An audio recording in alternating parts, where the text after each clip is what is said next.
안녕하세요, 선도일입니다. 오늘 7번째 이야기, 저주의 집 아미타빌입니다.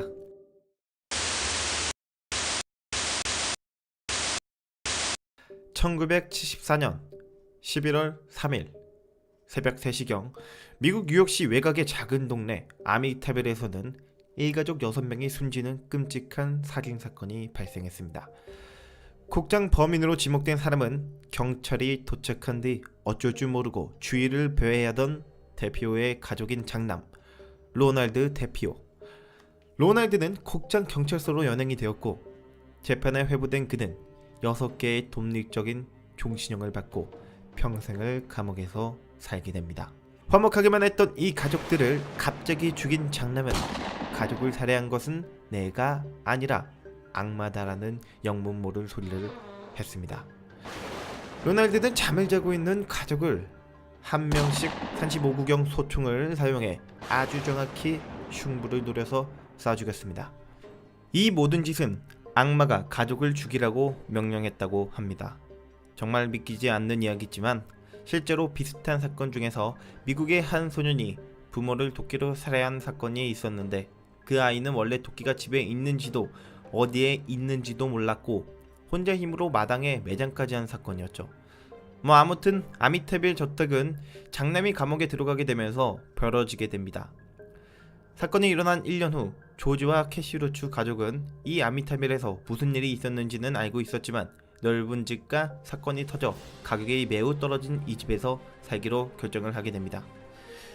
경매에 붙여졌던 집을 사는 도중 조지는 아미타빌의 한 가정법원 판사가 이 집은 6명의 일가족의 몰살을 당한 곳이고 현재 이 집에는 당시 그들이 살해를 당했을 때 쓰던 물건들이 그대로 있는데 자네는 정말 이 집을 사고 싶나? 라고 조언을 해준 판사의 마지막 경고를 묵살해버렸죠. 하지만 아내인 캐시 루츠는 그 말을 어느 정도 믿고 있었기에 엑소시스트를 하자고 제안합니다. 남편 조지는 별로 하고 싶어하지 않았지만 캐시 루츠가 간곡히 원했기 때문에 어렸을 때부터 친하게 지내던 동네의 캐톨릭 교회 신부를 초청, 집안 곳곳에 성수를 뿌리는 악령퇴치의 의식을 벌이게 됩니다. 의식을 하던 도중에 방에 불이 꺼지며 먹어!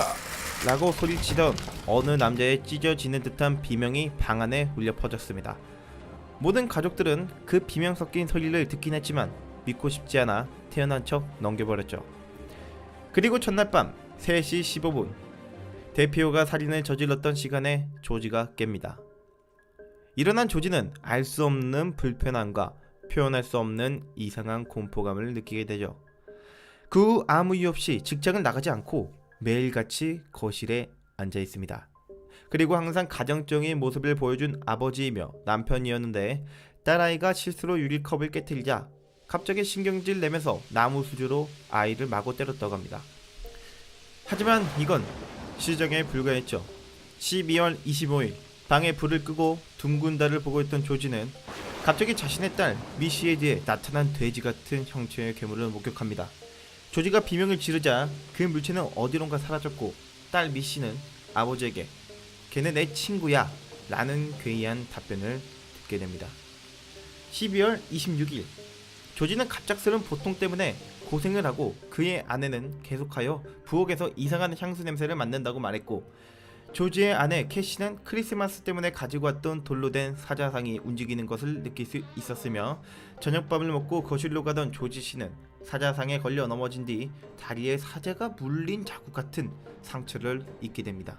1976년 1월 1일 새벽 1시가 다 되어 잠자리에 들던 캐시는 갑자기 자신의 방 창문 밖에 빨간 도날 2개가 자신을 노려보고 있는 것을 목격했고 옆에서 자던 조지 씨는 부인의 비명을 듣고 창문을 열은 뒤 창문 밖에 찍혀있던 이상한 현상의 발자국들을 발견하게 되죠.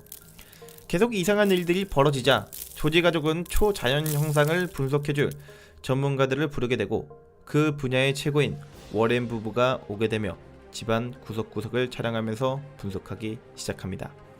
계속해서 조사하던 중 이상한 사진을 찍게 되는데 첫 번째, 두 번째 사진에는 없는 무언가가 찍히게 됩니다.